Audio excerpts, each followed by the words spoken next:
Hi, I'm Charles McBurney, Florida House of Representatives, District 16. Thank you for the opportunity to speak to the First Coast Tea Party. When I first ran for the Florida House, I ran on fiscal responsibility, public safety, and stronger education. 2 weeks after being elected, we had the first special session to cut the budget. We went through very difficult times, but like families and businesses who go through difficult times, we cut what we had to cut and made the difficult decisions. Because we made those decisions, Florida, unlike Washington, D.C., met its constitutionally required balanced budget, met the critical needs of our state, cut capital debt, put $3.1 billion in reserves to maintain a AAA bond rating, and returned $500 million in tax and fee cuts to Floridians.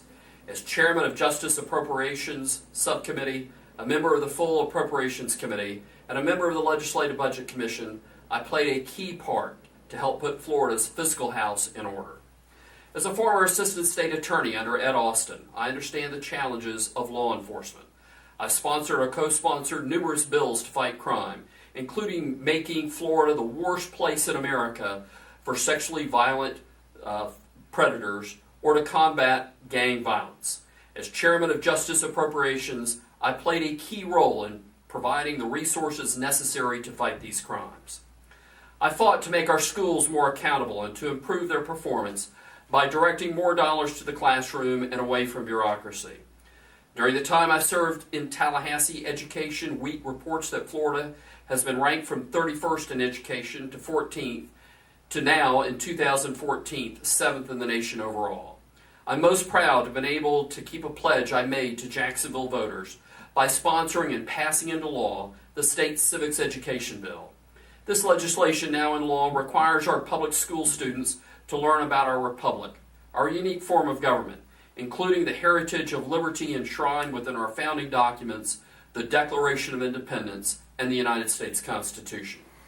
I've been proud of other legislation I've introduced and now into law, such as to eliminate hidden taxes on real estate transactions, and to upgrade, modernize, and make more competitive our business laws, providing businesses the flexibility to grow and to add jobs.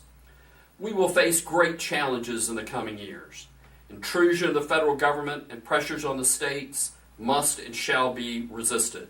We must continue to maintain fiscal responsibility and the values which make us a great republic, and this will require experience and dedication. The First Coast Tea Party has showed these values and principles. I'd be honored to have your support. Thank you. Do you favor or oppose implementing the Convention of States Amendment, and why? I've been in favor of it, and I voted for it during this last legislative session.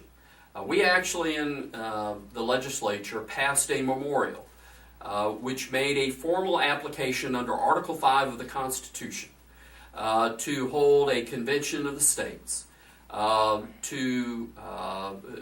involving the jurisdiction and power of the federal government, fiscal restraints upon the federal government, and in addition to that, put other limitations such as term limits.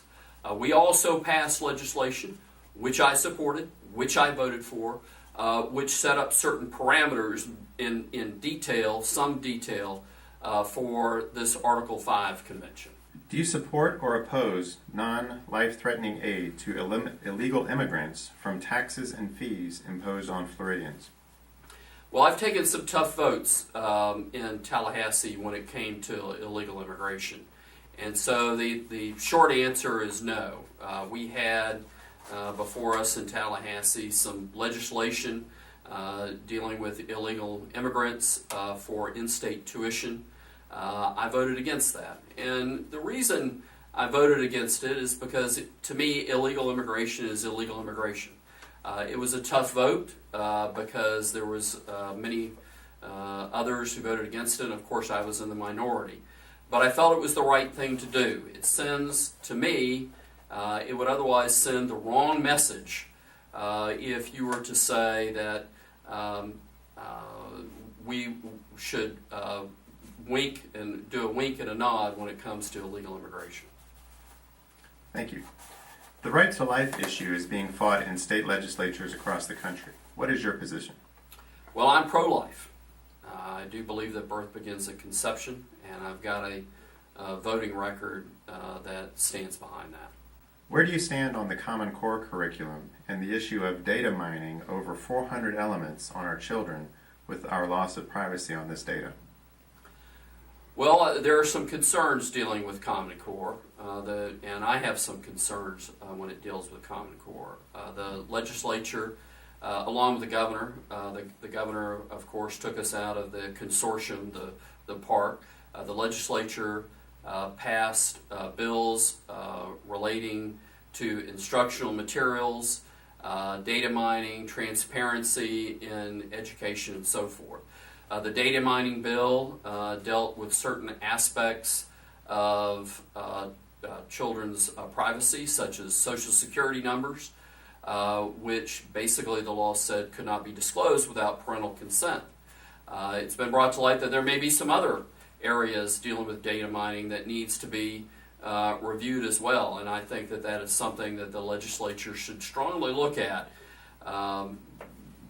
The government has no business going into the privacy aspects of our children. There are numerous records and reports of American history rewritten in Florida textbooks. Have you reviewed any of these examples, and what will you do to ensure the accuracy of historical text? Well, as I mentioned in my opening, I am probably the strongest proponent of civic education, which includes aspects of our history.